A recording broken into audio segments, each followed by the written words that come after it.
एक सवाल के जवाब में सूबाई वजीर बल्दियात सईद गनी ने कहा कि गैर कानूनी तामीरात की रोकथाम और इस हवाले से अब तक कराची के तमाम टाउन्स में किए जाने वाले इकदाम के हवाले से उन्होंने DGSBCA से 48 घंटों में रिपोर्ट तलब की है। आप गैर कानूनी काम की बात कर रहे हैं, यहाँ नक्शा पास कराने के पैसे फिक्स हैं। 120 गज का सुरजानी का अगर प्लॉट है तो 1 लाख रुपए, 200 गज का है तो 2 लाख रुपए। ये उस फीस के अलावा है। ये फीस ये मैंने भी दिए हैं पैसे, ये सुन लें। ये DG और इनका वो जो सेक्रेटरी है रहमत शाह, वो पैसे मांगता है। यहाँ ये फिक्स है। ये तो ये एक नई करप्शन निकल आई है कि आपको नक्शे के लिए अप्लाई करें और वो पूल में वो नहीं मिनिस्टर तक जाते हैं पैसे। तो आपकी क्या पॉलिसी है? आप इस रिश्वत के खेल से, जैसे पिछले मिनिस्टर इन्वॉल्व रहे हैं, आप इसमें इन्वॉल्व रहेंगे, सरपरस्ती करेंगे इनकी, या कोई आप अपना दफ्तर खोलेंगे करप्शन के खात्मे के लिए? देखें, आपने एक अजीब सा सवाल किया है कि आप मुझसे ये पूछ रहे हैं कि आप क्या ये रिश्वत के अमल में हिस्सेदार बनेंगे। सुने तो सही ना, खुदा न खास्ता अगर मैं बनूंगा भी तो आपको बताऊंगा तो नहीं ना। इसमें देखें इसका, लेकिन सर अच्छा मेरी आज तो सुने ना, आप सुन तो लेना, सवाल पूछ लेना। अजीब सा कहा है सर, अजीब सा। ये यानी कि कोई मैं अलग सी मखलूक हूँ। नहीं सॉरी, देखें आप सर ये गौर करें, मेरी बात तो पूरी करें तो, समझे ना। मैंने कहा सवाल अजीब है ना। आपके मिनिस्टर इन्वॉल्व थे तो फंसे अच्छा, मैं ज़रा बात करूँ पूरी। अगर इस किस्म की शिकायत हैं तो मैंने इसीलिए बहुत सारे सवाल उठाए हैं, और अभी मैंने आपके सामने ये बात खुद कही कि जो तरीक़ेकार है परमिशंस देने का, उसको मज़ीद आसान बनाने के लिए मुझे तजावीज़ दें, और जो चीज़ मेरे सामने आएगी फिर उसके बाद अगर मेरे जहन में या कोई और दोस्तों से मशवरा करूँगा उसमें मज़ीद बेहतरी की गुंजाइश हुई तो वो भी करेंगे हम। वज़ीर बल्दियात सिंध सईद गनी ने कहा है कि सिंध बिल्डिंग कंट्रोल अथॉरिटी समेत महकमा बल्दियात के तमाम मुलाजमीन को अब सुबह 9 बजे अपनी ड्यूटियों पर हाजिर होना होगा। हमारे शहर में बिल्डिंग कंट्रोल तो खैर पूरे सूबे में काम कर रहा है। जो आम आदमी हैं वो उससे ज़्यादा मुतासिर होते हैं। अगर पानी और सीवरेज का मसला ठीक नहीं होगा, हर आदमी मुतासिर होगा, और अगर बिल्डिंग कंट्रोल अथॉरिटी अपना काम ठीक नहीं करेगी तो इस शहर में जो लातादाद गैर कानूनी कंस्ट्रक्शंस हो रही हैं और बग़ैर प्लानिंग के अगर कहीं इजाज़त भी दी जा रही है तो उसका नुकसान भी पूरे शहर को होता है, और उस इलाके में बसने वाले हर आदमी को उसकी तकलीफ़ का सामना करना पड़ता है।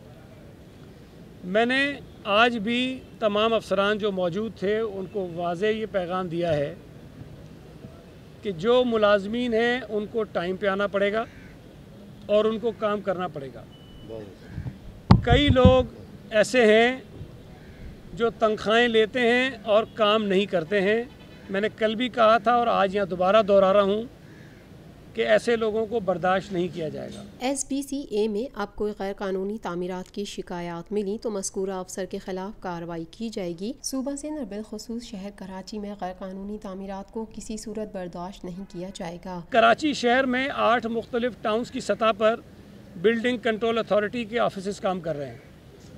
उनके हर टाउन में कितनी इलीगल कंस्ट्रक्शंस इनको रिपोर्ट हुई हैं और उनके ऊपर इन्होंने क्या कार्रवाई की है, और वहाँ इन इलीगल कंस्ट्रक्शंस को रोकने या रिपोर्ट करने के ज़िम्मेदार अफसरान कौन थे और उनके ख़िलाफ़ क्या क्या कुछ हुआ है, उनकी सारी तफसीलात मैंने इनसे मांगी हैं। ये वाज़े तौर पर बता दिया गया इनको कि आज के बाद कोई इलीगल कंस्ट्रक्शन अगर कहीं नज़र आई तो उसके जो ज़िम्मेदार लोग हैं, जो अफसरान हैं, उनके ख़िलाफ़ सख्त कार्रवाई होगी। और ये शख्स कोई भी हो, वाज़े तौर पर बता दिया गया कि अगर किसी के जहन में ये है कि वो कोई बहुत बड़ा सिफारिशी आदमी है तो वो सिफारिश करवा के देख ले। इंशाअल्लाह ताला सिफारिश में इधर से सुनूंगा, यहाँ से निकालूंगा, लेकिन उसकी गलत कारियों पर उसके ख़िलाफ़ कार्रवाई ज़रूर होगी। SBCA अवामी शिकायत के अजाले के लिए जहां मिनिस्ट्री लोकल गवर्नमेंट में शिकायती सेल कायम किया जा रहा है, वहां महकमे में सेल कायम किया जाए। कराची में गरीब और मुतवस्सित तबके के अवाम के लिए सस्ते प्लॉट और आसान तरक्याती स्कीमों को मुतारिफ कराया जाए। स्कीमें तो मेरा ख्याल है माजी में बहुत सारी आई हैं, लेकिन अगर उन स्कीमों का जो असल मकसद है वो हासिल ना हो तो फिर वो फजूल की हो जाती है। देखिए MDA क्यों बनाई गई थी, LDA क्यों बनाई गई थी, इसके कुछ मकासद थे ना।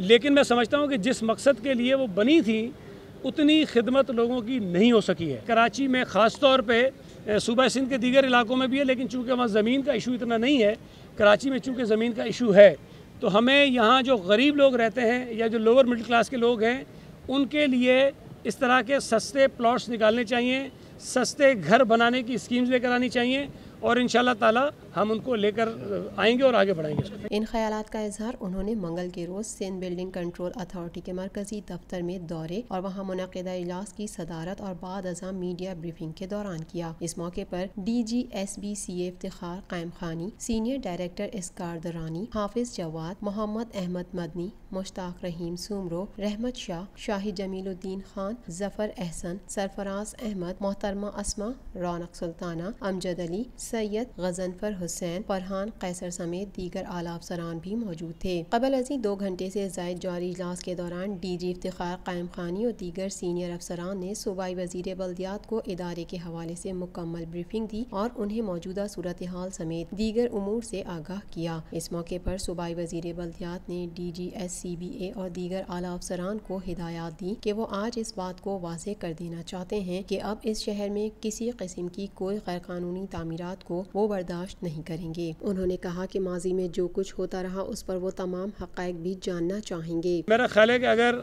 मुझे आप ये भिजवा दें चीज़ें तो आपको इस पर एक्शन होता हुआ नज़र आएगा।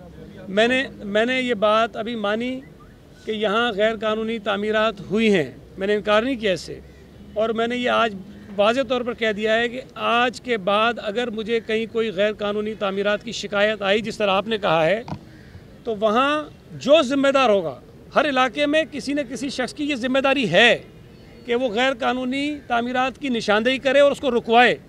अगर वो निशानदेही नहीं करता और उसको नहीं रुकवाता तो उसके खिलाफ कार्रवाई होती हुई आपको नजर आएगी। सईद गनी ने कहा कि तमाम अफसरान और मातहत अमला सुबह 9 बजे से शाम 5 बजे तक अपनी ड्यूटियों पर मौजूद रहेगा। मैंने वाटर बोर्ड में कल भी कहा, आज इनको भी ये कहा है कि मेरा हर दफ़ा आना अचानक होगा और सुबह 9 बजे से पहले होगा। मैं किसी को बताकर नहीं आऊँगा कि मुझे कहाँ जाना है। तो ये अभी दूसरा दिन है, अल्लाह खैर करे। आप ये देखिएगा कि जो 4-5 बजे भी आते हो नहीं आते ना, वो भी आएंगे 9 बजे।